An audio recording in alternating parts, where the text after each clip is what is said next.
मैं हूं राजेश कुमार और आज मैं एक नया कोर्स लेकर आया हूं जो कि बिल्कुल फ्री है। आपको इसके लिए कुछ फ़ी वगैरह पे नहीं करना है। अभी अगर आप मार्केट में देखें तो टैली प्राइम सीखने के लिए आपको लगभग 14 से 15 हज़ार रुपया तक आपको स्पेंड करना पड़ सकता है। लेकिन आपको यहाँ पे क्या है कि आपको टोटल फ्री में आपको मैं सिखाऊंगा और वो भी बारीकी से एकदम चैप्टर वाइज मैं आपको पढ़ाऊंगा और सारी चीज़ों को एकदम सारा डाउट्स को मैं क्लियर करूंगा। जहाँ तक मुझे लगता है कि आपको कोई भी डाउट नहीं रहेगा, इस वीडियो के ज़रिए आप सीख सकते हैं पूरा टैली प्राइम को। दूसरी बात यह है कि इस चैनल को सबसे पहले बात आप सब्सक्राइब कर लें और अपने फ्रेंड्स के साथ शेयर भी करें इस चैनल को, ताकि आपके फ्रेंड्स भी लाइक करें और शेयर करें और सीखें। जो मैं वीडियोस को अपलोड करता हूँ उन वीडियोस को देख के बहुत सारी कुछ मैं सिखाऊंगा, तो बहुत कुछ सीख सकते हैं आपके दोस्त लोग भी और आप भी सीख सकते हैं। तो सबसे पहले इस वीडियो को लाइक कर दीजिए और हम लोग टैली प्राइम को चालू करेंगे और सीखेंगे उसको।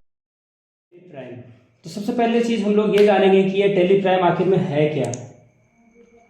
ठीक है, तो टैली प्राइम के बारे में हम लोग जानते हैं। टैली प्राइम आखिर में है क्या और इसमें होता क्या है। ठीक है, जब हम लोगों को ये पता चल रहा है कि टैली प्राइम में होता क्या है तो हम लोग आसानी से काम कर सकते हैं इस पर। ठीक है, तो चलिए देखते हैं, सीखते हैं इस चीज़ को। देखिए, सबसे पहला चीज़ है कि टैली प्राइम में जो है, टैली प्राइम है क्या। तो देखिए यहाँ पे टैली प्राइम मैंने यहाँ पे लिखा हुआ है एकदम हाईलाइट करके। टैली प्राइम क्या है? टैली प्राइम क्या है? एक तरह का सॉफ्टवेयर है। ये किस तरह का सॉफ्टवेयर? देखिए टैली प्राइम यहाँ देखिए साफ साफ लिखा हुआ है, tally prime is an accounting software. Accounting क्या होता है? तो अकाउंटिंग सॉफ्टवेयर मतलब क्या होता है, हम लोग इस चीज़ को समझेंगे। देखिए अकाउंटिंग का मतलब अगर देखा जाए तो इसको हिंदी में कहते हैं लेखांकन। क्या कहते हैं? लेखांकन। और लेखांकन का क्या मतलब हुआ? तो लेखा यानी कि लेखा प्लस अंकन को मिला करके लेखांकन हुआ है। ठीक है, तो लिखना, लेखा मतलब लिखना और अंकन का मतलब हुआ अंक। यानी कि अंक मतलब 1 2 3 4 5 कुछ भी हो सकता है। ठीक है, तो अंकों का लिखना ही अकाउंटिंग कहलाता है। ठीक है, साधारण सा भाषा में अगर हम इसको कहें तो देखिए इसको अंकों का लिखना कहा जा सकता है। तो कब कब लिखा जाए अंकों को जो हम लोग अकाउंटिंग कहेंगे? तो जब किसी व्यापार में जो लेन देन होता है, जब कोई व्यापार में जो लेन देन होता है तो उस चीज़ को जब टैली में रिकॉर्ड किया जाता है तो उसको हम लोग क्या कहते हैं? अकाउंटिंग। ठीक है, तो टैली में बेसिकली हम लोग क्या सीखते हैं? अकाउंटिंग करना। तो आखिर अकाउंटिंग में क्या क्या चीज़ों को हम ऐड करेंगे, क्या क्या चीज़ हम सीखेंगे, आखिर अकाउंटिंग में किन किन कामों को किया जाता है। तो जैसे देखिए किसी भी व्यापार में अगर बात किया जाए तो उसमें देखिए ज़्यादातर काम क्या होता है? पहला परचेज होता है, दूसरा सेल्स होता है, ठीक है, तीसरा रिसिप्ट होता है। रिसिप्ट मतलब रसीद वगैरह देना। फिर बिजनेस में अभी मान लीजिए कोई दुकानदार कुछ बेचा है तो उस पर प्रॉफिट होगा या तो लॉस होगा। मान लीजिए कोई पेन 10 रुपये का है, उसको उसने 15 रुपये में बेच दिया तो उसका प्रॉफिट हुआ। और कई बार ऐसा होता है कि बहुत पुराना माल होने के कारण क्या होता है कि 10 रुपये का पेन है उसको 8 रुपये में ही बेचना पड़ता है, तो उस सिचुएशन में क्या होता है? लॉस होता है। तो प्रॉफिट एंड लॉस। तो देखिए इन सारे चीज़ों को अगर कोई दुकानदार अगर चाहे, जैसे देखिए और भी स्टॉक है, एक्सपेंसेस है, इनकम है, कैश बैलेंस है। कहने का मतलब क्या हुआ कि टैली में इतना सारा चीज़ों को एक साथ जमा कर दिया गया है। क्यों जमा कर दिया गया है? इसके पीछे कुछ तो कारण रहा होगा, तो बताते हैं कारण क्या रहा। देखिए पहले ज़माना में क्या होता था कि जितने भी दुकानदार लोग होते थे उन लोगों को क्या रखना पड़ता था? रजिस्टर रखना पड़ता था। और हर चीज़ों के लिए अलग रजिस्टर, जैसे कि परचेज के लिए अलग रखना पड़ता था, यानी कि जो माल खरीदता है दुकानदार उसके लिए अलग रजिस्टर रखना पड़ता था, कितना माल आया। फिर देखिए जितना बेचता था उन सारे चीज़ों का अलग रजिस्टर बनाना पड़ता था उसको, कि आज मैंने कितना माल बेचा। फिर देखिए जितना भी रसीद वगैरह जो होता था जो बनाना पड़ता था, है ना, रिसिप्ट, कितना पैसा आया कितना गया।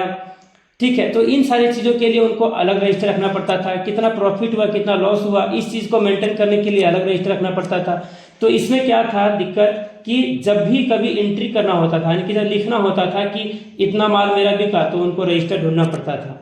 लेकिन टैली एक ऐसा सॉफ्टवेयर बना दिया गया है टैली प्राइम, जिसमें क्या है कि जो है कोई भी व्यक्ति जो जिसका बिजनेस है वो क्या करेगा? टैली प्राइम का सॉफ्टवेयर कंप्यूटर में ओपन करेगा और सीधा परचेज वाउचर पे क्लिक करेगा और क्या करेगा? परचेज यानी कि कितना सारा माल उसने खरीदा है उसका एंट्री करना वो चालू कर देगा। अगर माल बेच रहा है तो बस एक बटन दबाना है और सेल्स का एंट्री करना चालू कर देना है। अगर कस्टमर को रसीद देना है तो तुरंत यहाँ पे रिसीप्ट पे क्लिक करेगा, कितना पैसा उसने दिया उसका रसीद उसको तुरंत दे देगा प्रिंट करके। तो कहने का मतलब क्या हुआ कि टैली प्राइम जो है इसी तरह से जो है जितने भी बिजनेसमैन लोग हैं उनका सारा काम को एकदम आसान बना दिया। तो टैली प्राइम इसीलिए इसको बनाया गया ताकि जो हमारा जो ये जनरेशन है जो सब चीज़ बहुत ही फास्ट तरीके से काम करना चाहता है एकदम कम टाइम में, तो ये टाइम बचाने में आपको बहुत मदद करेगा। दूसरी चीज़ है कि आप टैली सीख करके आखिर करेंगे क्या, तो टैली सीख करके क्या करेंगे, आप अकाउंटेंट बन सकते हैं किसी का। आपको सर्टिफिकेट भी चाहिए तो सर्टिफिकेट भी मैं अवेलेबल कराऊंगा आपको, और मेरा ही ये जो चैनल है मेरा पाठशाला इसके नाम से ही रहेगा, और वो वैलिड रहेगा पूरा ऑल ओवर इंडिया में कहीं भी। ठीक है, तो आगे बढ़ते हैं। ठीक है, अब हम लोग पढ़ते हैं व्हाट इज फाइनेंशियल ईयर। देखिए टैली के बारे में हम लोगों ने सीख लिया, तो अब हम लोग पढ़ेंगे किसके बारे में, what is financial year. Financial year क्या होता है। ठीक है, तो देखिए फाइनेंशियल ईयर कुछ बहुत ही डिफिकल्ट वर्ड नहीं है, आप इसका मतलब यहाँ पे आपको समझ में आ रहा होगा। फाइनेंशियल का मतलब क्या होता है ना, क्या होता है फाइनेंशियल का मतलब। फाइनेंशियल का मतलब क्या होता है, जैसे देखिए जितने भी तरह का इस धरती पे चीजें हैं, सारी चीजों का एक समय सीमा तय होता है। समय सीमा क्या होता है, जैसे कि अगर हम देखें इंग्लिश न्यू ईयर, यानी कि हम लोग जो 1 जनवरी मनाते हैं, ठीक है, तो देखिए कब मनाया जाता है, कैसे मनाया जाता है। सबसे पहला चीज ये देखिए इंग्लिश न्यू ईयर जो है, यानी कि हम लोग जो हर साल न्यू ईयर मनाते हैं, वो कब हम लोग चालू करते हैं मनाना, 1 जनवरी को, और ये खत्म कब होता है, 31 दिसंबर को खत्म हो जाता है। यानी कि देखिए इसका सीमा, ये समय सीमा तय है कि 1 जनवरी से ये चालू होगा और ये खत्म कब होगा, 31 दिसंबर को। दूसरा चीज क्या है, अभी देखते हैं दूसरा चीज, हिंदू न्यू ईयर जो है, यानी कि हिंदू धर्म के जो लोग हैं, सनातन धर्म के लोग, वो लोग कैसे मनाते हैं, कितना कब से मनाना चालू करते हैं, वो लोग नया साल कब मानते हैं। तो देखिए ये कब मानते हैं, ये 1 मार्च से मानना चालू करते हैं। कब से, 1 मार्च, मतलब कि खास करके देखा जाए तो होली से।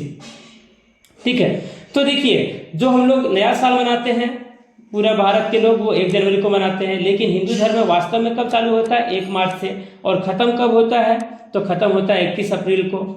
ठीक है, इसी तरह से देखिए, इसी तरह से हिंदू न्यू ईयर जो है ये तो सेम इसी तरह से हो गया। देखिए ये 1 अप्रैल से चालू हुआ और ये 31 मार्च को खत्म हो गया। तो इसी तरह से हम देखें फाइनेंशियल ईयर, क्या देखेंगे, फाइनेंशियल ईयर। फाइनेंशियल ईयर मतलब कि बिजनेस का जो है साल कब से चालू होगा।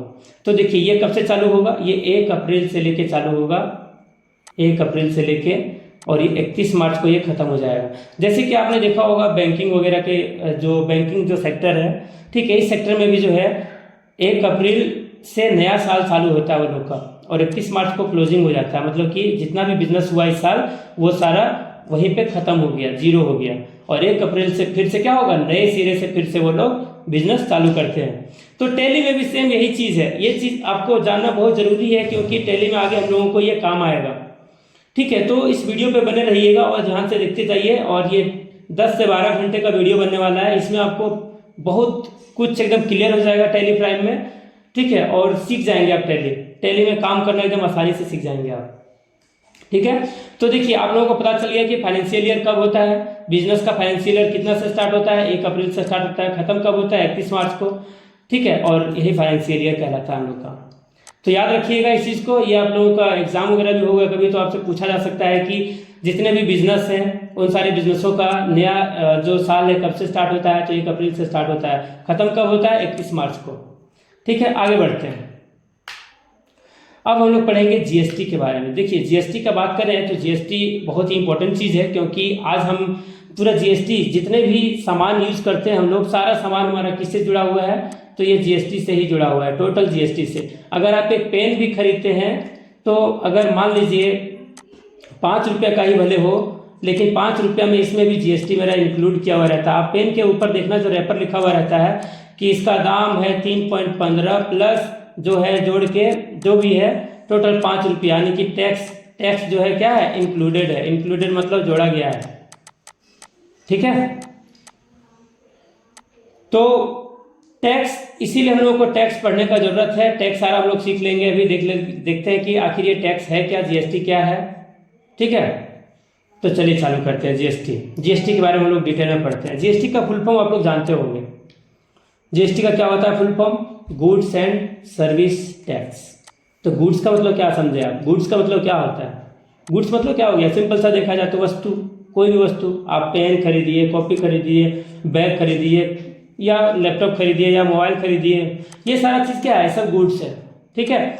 और सर्विस, सर्विस क्या हो गया, तो सर्विस देखिए ये जो है ना जीएसटी, ये जीएसटी हम लोगों को बिजनेस दिखाता है कि बिजनेस कितने तरह का होता है, तो अभी हम लोग उसके बारे में पढ़ेंगे इसके आगे, लेकिन ये जीएसटी को हम लोग केवल समझ लेते हैं अभी फिलहाल में, जीएसटी क्या होता है, कब से ये एप्लीकेबल है इंडिया में, ठीक है।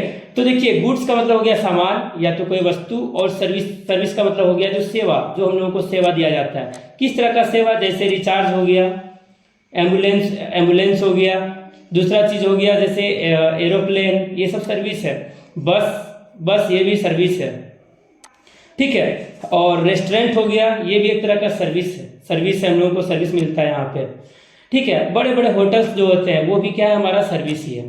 तो कहने का मतलब क्या हुआ कि ये सर्विस इसी तरह से हम लोग काउंट करेंगे सर्विस। बाकी गुड्स में आपका सारा सामान आ जाता है, जो हम लोग खाते पीते हैं या कुछ भी खरीदते हैं अपना लाइफ को आसान बनाने के लिए, वो सारा गुड्स हो गया। तो आगे बढ़ते हैं और देखते हैं, समझते हैं जीएसटी क्यों लाया गया भारत में। तो सरकार ज़्यादा टैक्स, मतलब हर चीज़ पे जितना भी चीज़ था सारी चीज़ों के ऊपर टैक्स लगाया, ताकि सरकार ज़्यादा रिवेन्यू जनरेट करे, और ज़्यादा कमाएगा तो क्या फ़ायदा होगा, फ़ायदा क्या होगा, फ़ायदा यही होगा कि सरकार जो है कमाएगा तो देश को और तरक्की में ले जाएगा, है ना।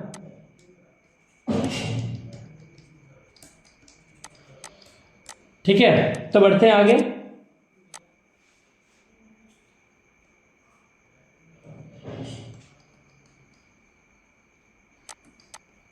चलिए देखते हैं, GST is applicable in India from 1 जुलाई 2017। ये देखिए आपका जीके का भी क्वेश्चन है कि भारत में जीएसटी कब से लागू किया गया, तो ये 1 जुलाई यानी कि 1 जुलाई 2017 से इसको लागू किया गया है, ठीक है। तो कहने का मतलब ये है कि 1 जुलाई 2017 में तो जीएसटी लागू किया गया, लेकिन उसके पहले सरकार कैसे टैक्स लेता था, तो उसके पहले क्या करता था, वैट।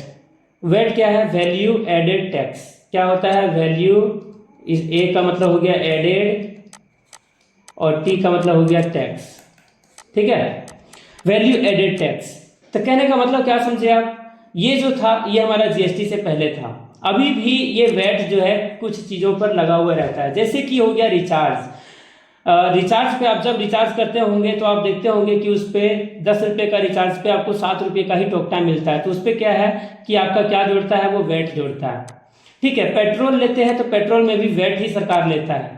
वैट क्या है, वैल्यू एडेड टैक्स, ठीक है। ये जो है बहुत ही महंगा होता है, इसमें सरकार जो है एकदम लगभग रखिए 50% का टैक्स लेता है। जैसे सरकार तेल खरीद के लाती है 50 रुपये में इंडिया में, और उसके ऊपर वैट जोड़ता है सरकार 50 रुपया, जितना का ये सामान है उतना रुपया सरकार खुद जोड़ता है टैक्स के रूप में, ठीक है। और इस टैक्स में सब चीज़ अप्लीकेबल है, जो ट्रांसपोर्ट वगैरह जो चार्ज वगैरह है सारा चीज़ जोड़ जाड़ के 50 रुपया एक्स्ट्रा जोड़ता है, तो इसका टोटल वैल्यू कितना हुआ, 100 रुपया, ठीक है। तो कहने का मतलब है जो चीज़ हम 35 में भी खरीद रहे हैं तो उसको हम कितना में ले रहे हैं, 70 रुपया में।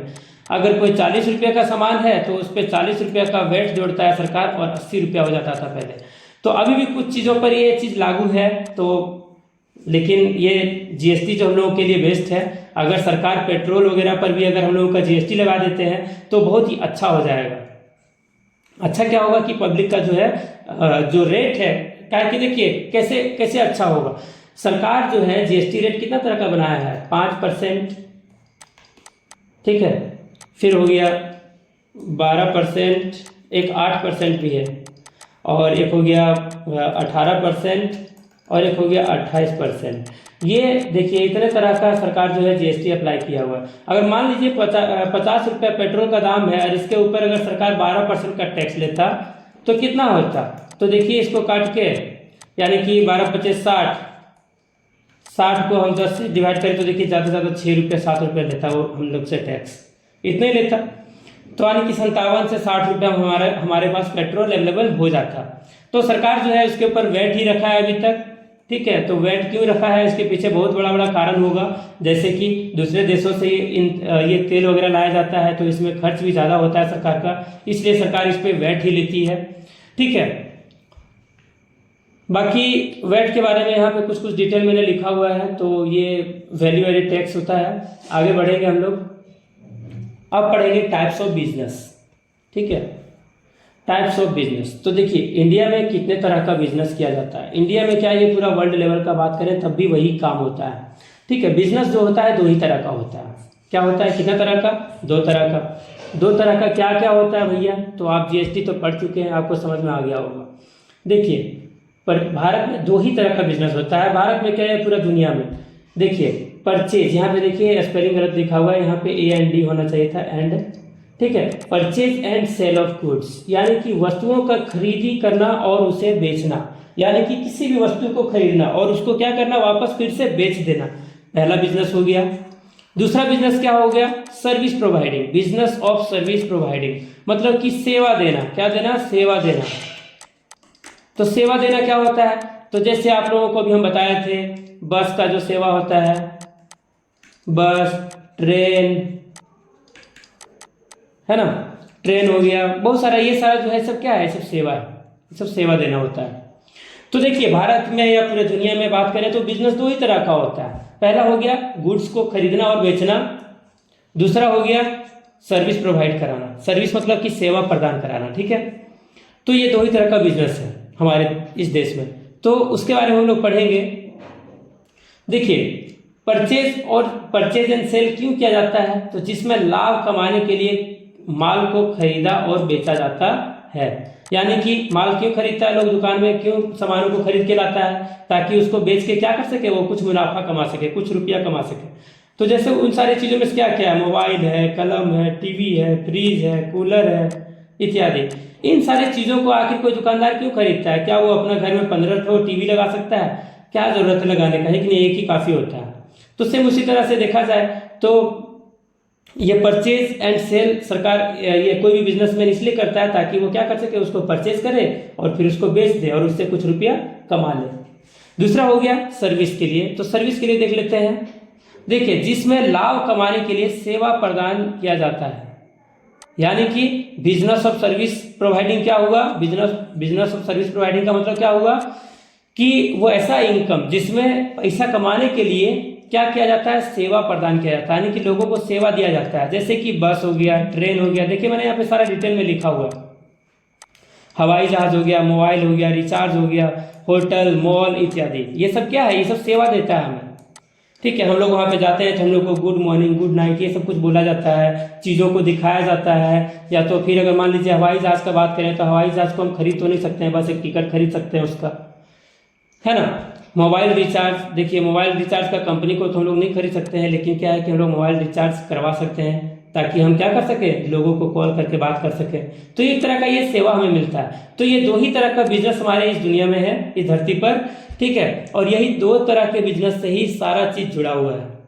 ठीक है, तो हम लोग सबसे पहला चीज जो पढ़ेंगे, purchase and sale of goods, इसी चीज के बारे में पहले सीखेंगे, उसके बाद सर्विस का हम लोग बाद में सीखेंगे टैली में। ठीक है, तो जब परचेज यानी कि जब माल खरीदा जाए और सेल मतलब जब माल को बेचा जाए, तो इस चीज का एंट्री सबसे पहले टैली में कैसे किया जाता है, ये चीज हम आप लोगों को सबसे पहले सिखाएंगे टैली में जब उतरेंगे हम लोग काम करने। ठीक है, तो आगे बढ़ते हैं।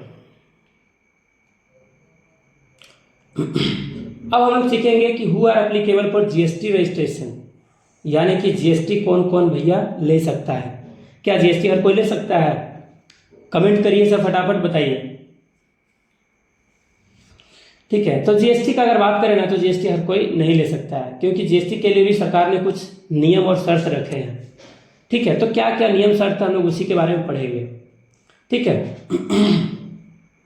देखिए वैसा बिजनेसमैन जिसका एक साल में, कितना साल में, ये सब पॉइंट नोट करने वाली चीज है, इसको याद रखें। ठीक है, वैसा बिजनेसमैन जिसका एक साल में कितना लाख लिखा हुआ है, 40 लाख से ज्यादा सेल्स या तो टर्नओवर होता है, यानी कि कोई भी बिजनेसमैन जो एक साल में 40 लाख से ज्यादा या 40 लाख तक का माल खरीदता है और बेचता है, वैसा आदमी जो है वो जीएसटी अपना ले सकता है या जीएसटी के लिए अप्लाई कर सकता है। हर किसी का अगर बात करें, अभी जैसे बहुत सारा दुकान है, आप देखते होंगे अपना आसपास का एरिया में, तो क्या हर दुकान का लोग अपना जीएसटी ले सकता है अपना दुकान के नाम से? जीएसटी लेगा तो उसको कितना दिखाना होगा सरकार को, 40 लाख तक का दिखाना होगा इनकम हर साल में, मतलब कि टर्नओवर हर साल का। ठीक है। तो 40 लाख का टर्नओवर दिखा पाना आसान काम नहीं है, ठीक है। तो हर कोई जीएसटी नहीं ले सकता है, और जो कोई व्यक्ति जीएसटी लेगा वही क्या होगा, उसी का आप अकाउंटेंट बनेंगे, है ना। हर किसी का अकाउंटेंट आप नहीं बन पाइएगा। आप अकाउंटेंट किसका बनेंगे, जो जीएसटी लेके रखा हुआ है, ठीक है गाइस। आगे बढ़ते हैं। Purchase and sales of goods, इसमें देखिए हम लोग एक चीज को सीखेंगे कि अभी आप लोगों को हम बताए थे, है ना, कि बिजनेस दो ही तरह का होता है भारत में। तो सबसे पहला business purchase and sales of goods, purchase and sales of goods, इसका मतलब क्या हुआ, सामान को खरीदना और बेचना। तो ये बिजनेस जिनका है, जो लोग सामान खरीदते हैं और बेचते हैं, उनका टर्नओवर कितना होना चाहिए, 40 लाख। कितना, 40 लाख। और दूसरा जो हम बिजनेस बताए थे सर्विस देने का, ठीक है, सर्विसेज का, सर्विसेज का कितना होना चाहिए हर साल, जैसे कि वो होटल खोल के रखा है और अगर हर साल का 20 लाख का टर्नओवर करता है तब वो जीएसटी ले सकता है। कोई बस खरीद के रखा हुआ है, अगर वो 20 लाख से ज्यादा का टर्नओवर करता है हर साल तो वो जीएसटी ले सकता है, ठीक है। तो ये चीज आप लोगों को समझ में आ गया होगा कि जीएसटी कौन ले सकता है। आप लोगों का दिमाग से डाउट खत्म हो गया होगा। जब भी आप किसी का अकाउंटेंट बनेंगे तो आप या किसी को समझाएंगे कि जीएसटी हम ले सकते हैं कि नहीं, तो सबसे पहले आप उसका क्या जानेंगे कि आपका क्या बिजनेस है। अगर आपका खरीदारी और बेचने का, यानी कि खरीदना और बेचना ये बिजनेस है, तो आपका टर्नओवर एक साल का कितना होना चाहिए, 40 लाख होना चाहिए। अगर आप सर्विस देते हैं, सेवा देते हैं, तो आपका कितना टर्नओवर होना चाहिए, 20 लाख। ठीक है गाइस, ये चीज क्लियर हो गया होगा कि जीएसटी कौन ले सकता है। आगे बढ़ते हैं। देखिए ये बहुत ही इंपॉर्टेंट चीज हम लोग पढ़ने जा रहे हैं। जब जीएसटी कोई आदमी अप्लाई कर लेगा तब उसको क्या मिलेगा। ठीक है, तो देखिए जब कोई भी व्यक्ति, जैसे कोई व्यक्ति, ये व्यक्ति है, ठीक है, इस व्यक्ति ने जीएसटी के लिए अप्लाई किया। जब अप्लाई किया तो उसको एक जीएसटी नंबर मिलता है। ये देखिए, ये नंबर, ये जीएसटी नंबर है, ठीक है। तो इस जीएसटी नंबर को क्या कहेंगे, GSTIN।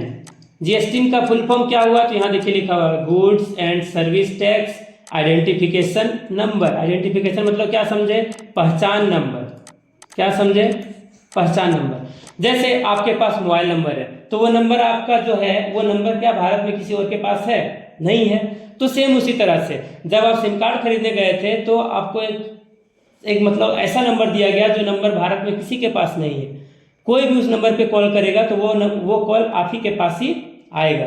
सेम उसी तरह से जब जीएसटी कोई अप्लाई करेगा, ठीक है, तो सरकार उसको क्या देगा, एक जीएसटी नंबर देगा, आइडेंटिफिकेशन नंबर देगा जीएसटी का, ठीक है, और वो ये नंबर रहता है। ठीक है गाइस,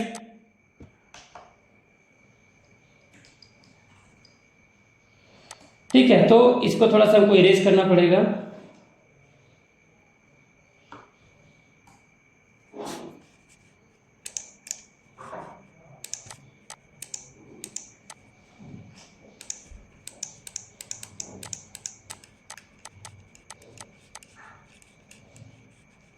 ठीक है, तो आगे बढ़ते हैं। अब ये जीएसटी नंबर तो हमको मिल गया। अभी जीएसटी के नंबर के बारे में हम लोग डिटेल में जानकारी लेंगे।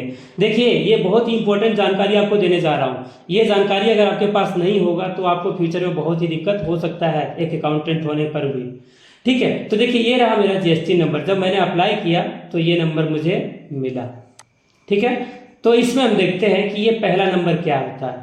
देखिए इसको देखिए 1 2 3 4 5, यानी कि जीएसटी नंबर को अगर देखा जाए तो 5 भागों में बांटा गया है।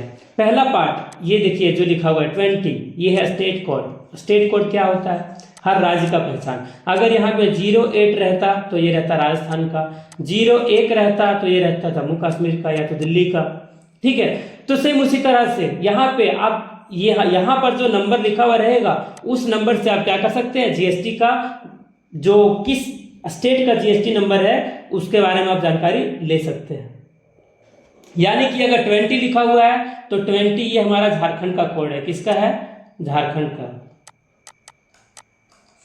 ठीक है, उसके बाद देखिए इसके बाद का जो 2 2 4 2 6 2 8 2 10, ये 10 नंबर जो है ये होता है पैन कार्ड। क्या होता है, ये पैन कार्ड होता है। पैन कार्ड क्या होता है, तो जो आदमी अप्लाई किया है जो भी व्यक्ति इसको अप्लाई किया था जीएसटी के लिए, उसका पैन कार्ड का जो नंबर रहता है वो ये नंबर रहता है 10 नंबर। ठीक है, यानी कि 10 और 2 12 नंबर अभी तक हो चुका है। अब हम लोग पढ़ेंगे अगला का, ये 1 का। तो ये 1 कहाँ से आता है? तो फ्रॉम पैन कार्ड, यानी कि आपका पैन कार्ड में यहाँ पे 1 है, देखिए ये पैन कार्ड से आपका लिया जाता है। इसमें 1 है, 4 है, 0 है, 9 है, 3 सब में से किसी एक को सरकार खुद ही ले लेता है, चुन लेता है और यहाँ पे बैठा देता है। ठीक है गाइस, आगे पढ़ेंगे ये जो जेड है, जेड कहाँ से आया जीएसटी नंबर में? तो देखिए इसके बारे में पढ़ते हैं। सरकार जो यहाँ पे बाय डिफॉल्ट लेता है कुछ भी, जेड भी ले सकता है, वाई भी ले सकता है, एक्स भी ले सकता है, आई भी ले सकता है, कुछ भी ले सकता है। यहाँ पे अल्फाबेट का कोई भी एक अल्फाबेट ले सकता है। ठीक है, और 5वां नंबर का ये देखिए जो है, यहाँ पे क्या आएगा? तो यहाँ पे देखिए एनी नंबर, यानी कि सरकार यहाँ पे कोई भी नंबर आपका एक दे सकता है 0 से लेके 9 तक। ठीक है, 0 1 से लेके एकदम पूरा 9 तक। ठीक है, यहाँ पे कोई भी नंबर रह सकता है आपका। यानी कि अगर देखा जाए तो ये देखिए 20 हो गया जो स्टेट कोड, यानी कि झारखंड का, ये हो गया पैन कार्ड यहाँ तक, और यहाँ से यहाँ तक का हो गया अलग अलग चीज। ये हो गया आपका बाय, ये पैन कार्ड से किसी एक नंबर को लेगा सरकार, और ये हो गया बाय डिफॉल्ट, और ये हो गया कोई भी नंबर एक सरकार ले सकता है। तो देखिए जीएसटी जब कोई व्यक्ति अप्लाई करता है तो ये जीएसटी नंबर मिलता है, और ये जीएसटी नंबर में क्या क्या होता है, कितना सारा पार्ट्स होता है, ये मैंने आपको बता दिया। ठीक है, तो ये सारी चीज़ों, इन सारी चीज़ों को मैं आपको क्यों बता रहा हूँ, ये आपको आगे जब टैली में हम लोग काम करेंगे तब आपको समझ में आएगा। ठीक है, क्यों, क्या समझ में आएगा वो चीज़ आपको वहीं पे पता चलेगा कि 20 हम क्यों डाल रहे हैं, यहाँ पे 20 ही हम क्यों डालें, क्योंकि हम झारखंड राज्य का काम करने जा रहे हैं तो 20 ही डालेंगे। अगर दिल्ली का काम करेंगे तो अलग नंबर होगा, है ना। अगर राजस्थान का काम करेंगे तो 08 होगा। सेम उसी तरह से जितना भी राज्य है, सारे राज्य का जीएसटी कोड है एक पहले से। ठीक है, और वही कोड को डाला जाता है जब आप अप्लाई करेंगे। अगर आप झारखंड से अप्लाई कर रहे हैं तो आपको 20 यहाँ पे लिखा हुआ देगा, उसके बाद यहाँ पे पैन कार्ड, और यहाँ पे एक पैन कार्ड से एक नंबर, और यहाँ से एक लेगा कोई भी ABCD, और यहाँ पर कोई भी नंबर सरकार डाल सकता है एक तो। ठीक है गाइस, बहुत ही आसान है। ठीक है, यहां तक क्लियर होगा। आगे बढ़ते हैं। Types of GST tax rates. देखिए बहुत इंपॉर्टेंट चीज पढ़ने जा रहे हैं। ठीक है, ये आप लोगों को जो है इसी चीज से आप पहचान कर पाइएगा किसी चीज को कि उसके ऊपर सरकार कितना टैक्स ले रहा है, कितना हमको टैली में एंट्री करते टाइम लगाना है।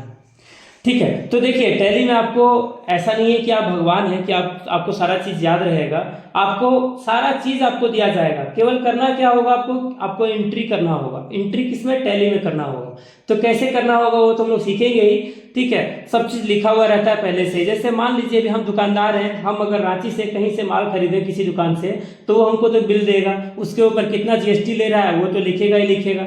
ठीक है, तो जैसे मान लीजिए कोई एक पेन हम खरीदे 10 रुपये का, रांची से खरीदे हैं। कहाँ से? रांची से।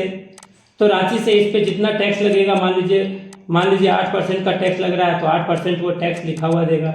यहाँ पे पेन लिखा हुआ रहेगा, यहाँ पे रेट लिखा हुआ रहेगा, ये इस पे कितना % टैक्स लग रहा है वो लिखा हुआ रहेगा, और टोटल वैल्यू इसका कितना रहेगा वो लिखा हुआ रहेगा। ठीक है गाइस, तो कहने का मतलब है कि आखिर ये जीएसटी रेट्स क्यों बनाया गया, तो क्यों बनाया गया, तो इसी चीज को हम लोग सीखेंगे।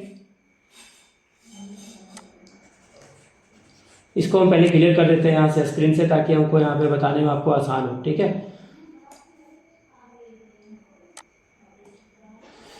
ठीक है, तो types of GST tax rates. सबसे पहला चीज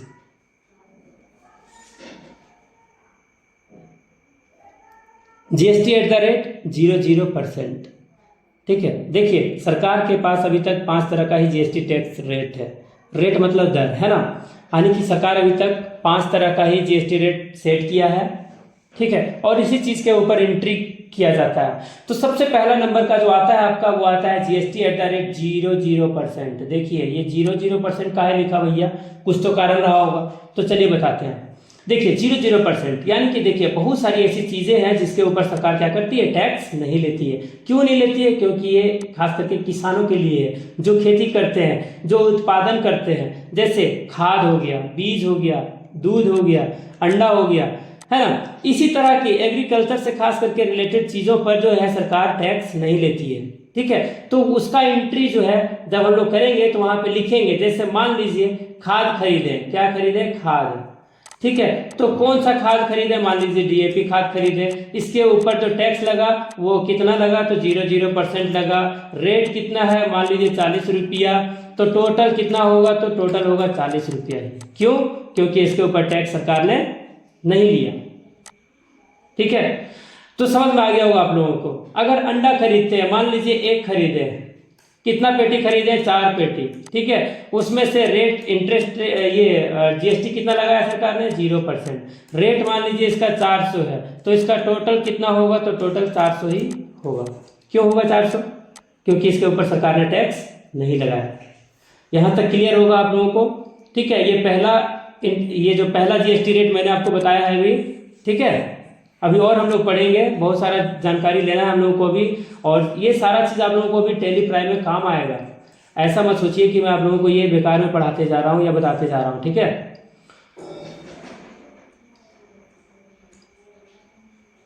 तो चलिए अगला जीएसटी रेट पढ़ते हैं। दूसरा हो गया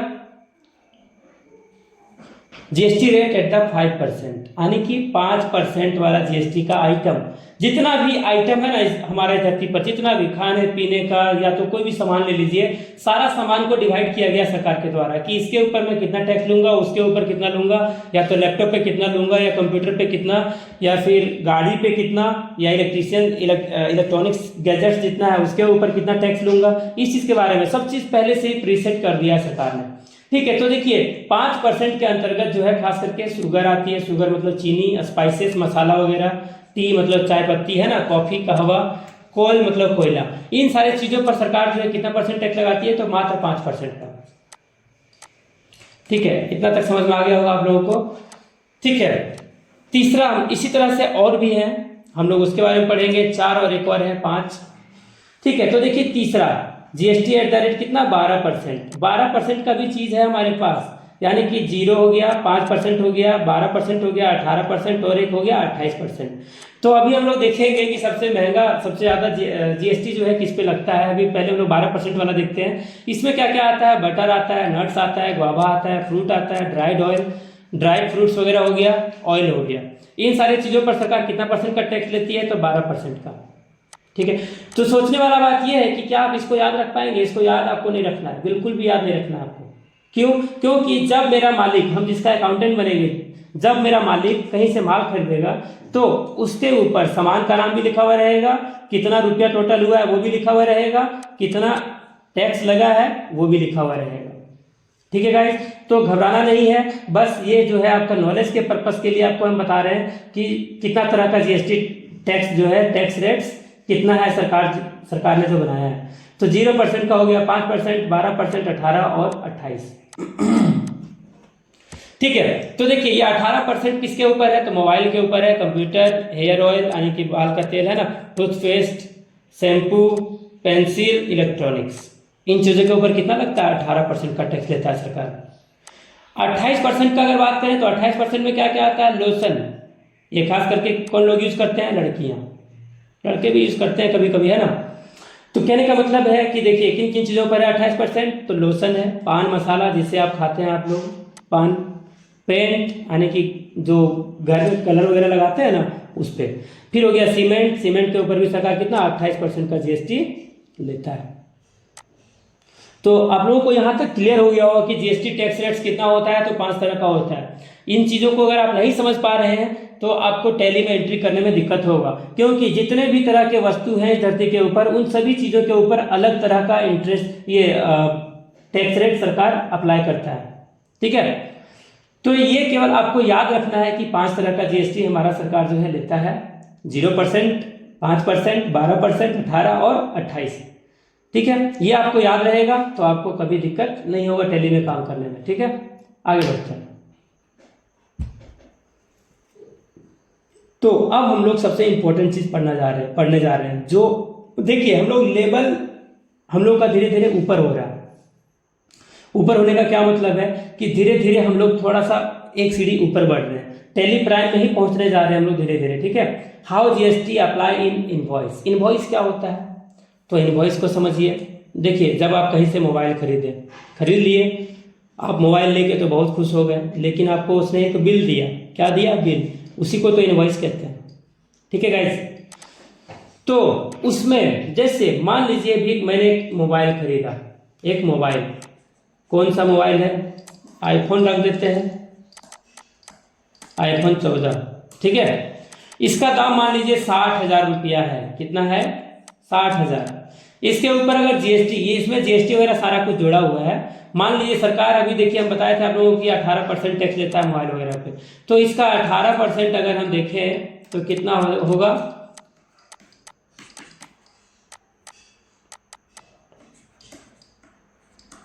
कितना हुआ? 1200, ये 7200 रुपया। कितना रुपया हुआ? 7200। यानी कि 60,000 का मोबाइल है मेरा, तो उस पर 7200 रुपया टैक्स जो है सरकार ले लिया है। बाकी उसका रियल दाम कितना है? तो उसका रियल दाम कितना होगा? 52,000 ही होगा। नहीं, कितना है? 7200 है ना। अच्छा, तो 7200 इसमें 60,000 में से हम लोगों को क्या करना होगा? माइनस, यानी कि हाँ, तो 52,000 ही होगा, 52,800 समथिंग। ठीक है। तो ये चीज आप लोगों को समझ में आ गया होगा। ठीक है। अभी देखते हैं इसको, थोड़ा सा इसको इरेज कर लेता हूं।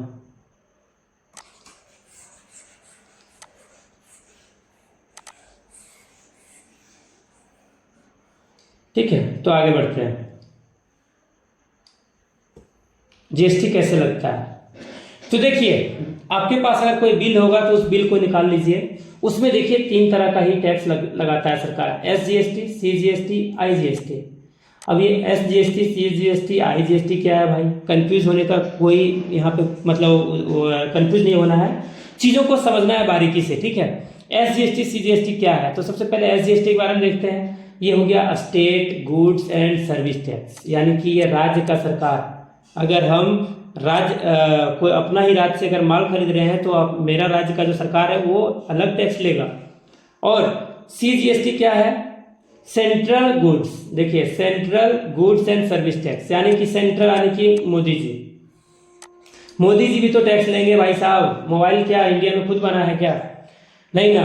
तो कहने का मतलब है कि हमारा राज्य सरकार भी टैक्स लेगा, हमारा सेंट्रल गवर्नमेंट जो है वो भी लेगा। ठीक है। इसी तरह से जीएसटी अप्लाई किया जाता है इनवॉइस में। तो हम आपको दिखाएंगे, सारा चीज़ों को बारीकी से दिखाएंगे। अभी केवल इन चीज़ों का फुल फॉर्म याद रखिए आप। और एक तीसरा है आईजीएसटी, यानी कि इंटर स्टेट मतलब दूसरी राज्यों से जो माल खरीदा जाता है। जैसे मैंने दिल्ली से जाके कपड़ा लेके आया, तो दिल्ली से मैं झारखंड लेके आया हूँ बेचने के लिए, तो क्या होगा? उसके ऊपर आईजीएसटी लगेगा।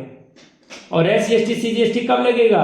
तो अभी मैं एग्जांपल देने वाला हूं आपको, इस एग्जांपल से सारा क्लियर हो जाएगा।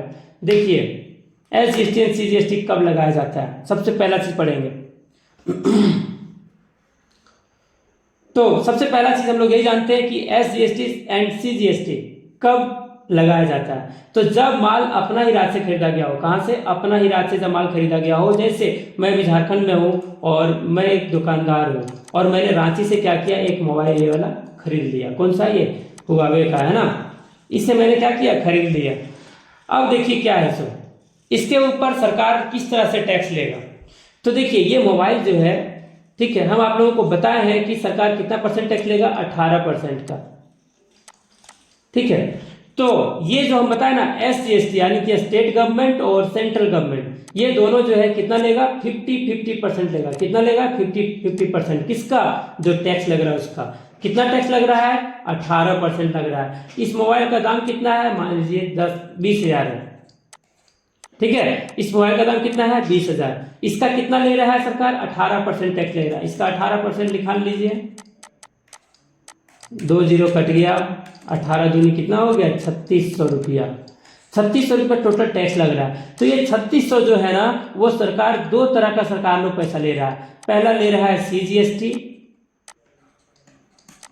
और दूसरा हो गया एसजीएसटी।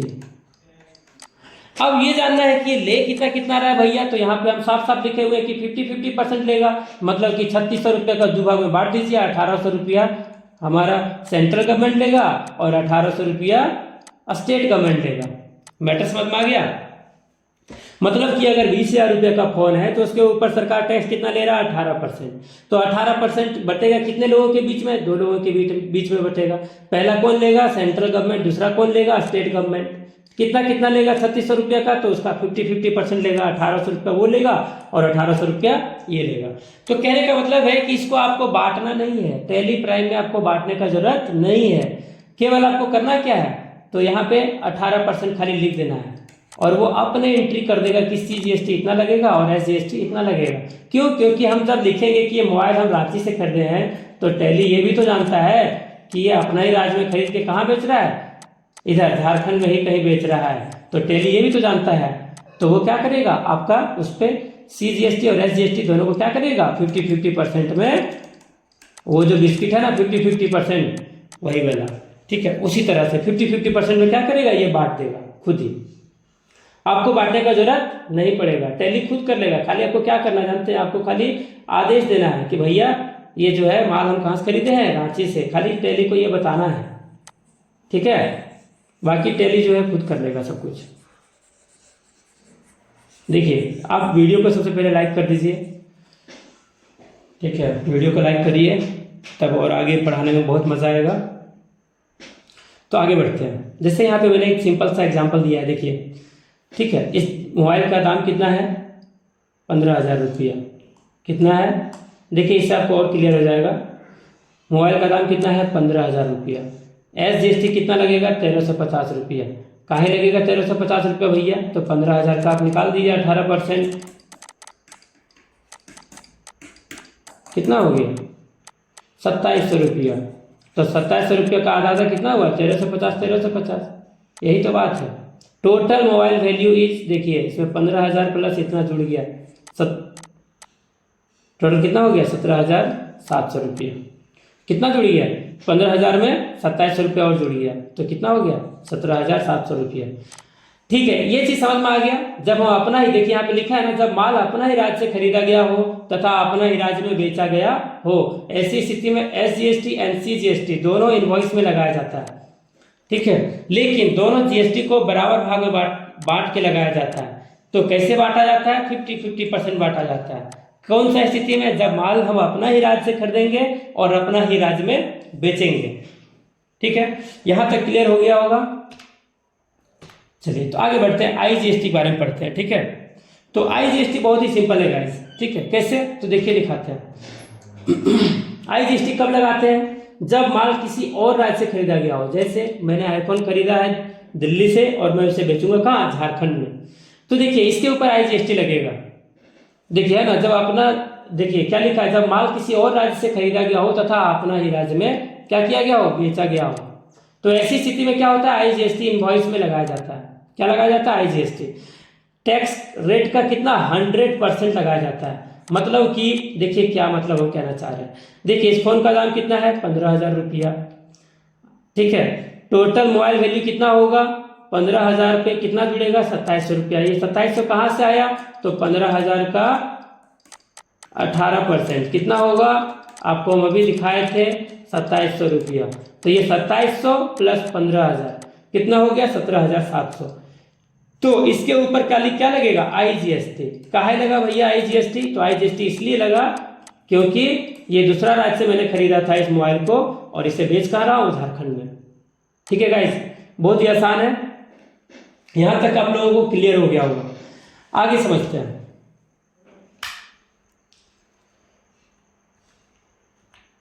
अब ये 2 टॉपिक है और ये 2 टॉपिक को हम लोगों को समझना है। Types of GST registration. देखिए जब रजिस्ट्रेशन का बात करें तो रजिस्ट्रेशन कितना तरह कब होता है और कितना तरह का होता है। तो रजिस्ट्रेशन 2 ही तरीके का होता है, पहला होता है कंपोजिशन और दूसरा होता है रेगुलर। तो कंपोजिशन का मतलब भी आप समझ लीजिए कि इसका मतलब होता है क्या, मिला जुला कर। क्या होता है, मिला जुला कर। और इसका मतलब क्या होता है, रेगुलर, मतलब एकदम हमेशा, ठीक है। तो हम ये क्यों लिखे मिला जुला करके, इस चीज को समझते हैं। कंपोजिशन, जब भी कोई व्यक्ति GST अप्लाई करता है ना, देखिए इन सारी चीजों को आपको दिमाग में रखना होगा क्योंकि टैली में ये चीज बहुत काम आएगा आपको। कारण क्या है, देखिए जब एंट्री करेंगे ना तो आपको पूछेगा कि आप कंपोजिशन फर्म वाले का एंट्री कर रहे हैं या रेगुलर फर्म वाले का। फर्म क्या होता है?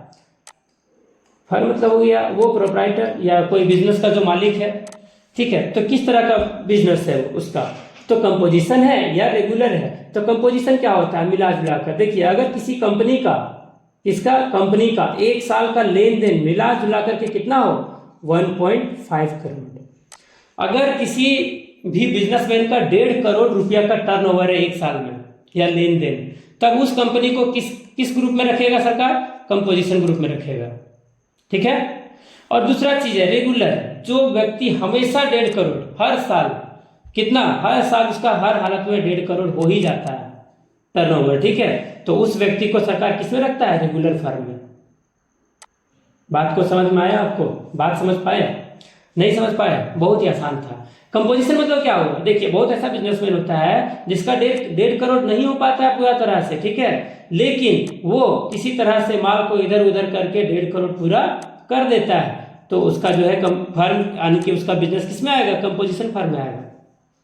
काहे कि वो मिला जुला करके 1.5 करोड़ तक का ही ट्रांजेक्शन या लेन देन कर पा रहा है। लेकिन जो व्यक्ति रेगुलर यानी कि हमेशा हर साल 1.5 करोड़ या 1.5 करोड़ से ज्यादा है जिसका टर्नओवर, वो व्यक्ति को किस में रखेगा सरकार? तो उसको रेगुलर फर्म में रखेगा।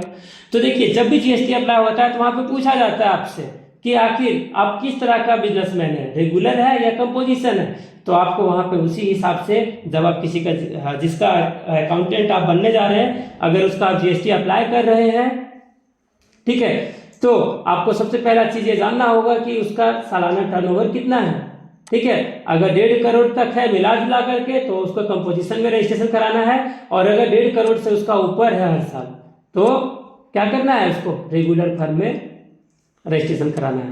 एकदम बहुत ही सिंपल है, ठीक है, उतना ज्यादा एकदम कठिन तरीके से देख। तो अभी तक हम लोग टैली का कुछ कुछ डिटेल्स को पढ़े हैं, अभी बहुत कुछ पढ़ना बाकी है। तो अभी पहला पार्ट 1, ये वीडियो को मैं पार्ट 1 ही रखता हूँ, पार्ट 2 मैं बहुत ही जल्द अपलोड करूँगा, और उस वीडियो का नाम होगा पार्ट 2 टैली का, है ना। तो कंटिन्यू रहिए इस वीडियो पे, और जितना कुछ मैंने बताया इसे अच्छे से रिवाइज कर लीजिए। बाकी अगला पार्ट में मैं आप लोगों को बहुत सारा डिटेल देने वाला हूँ। Thank you and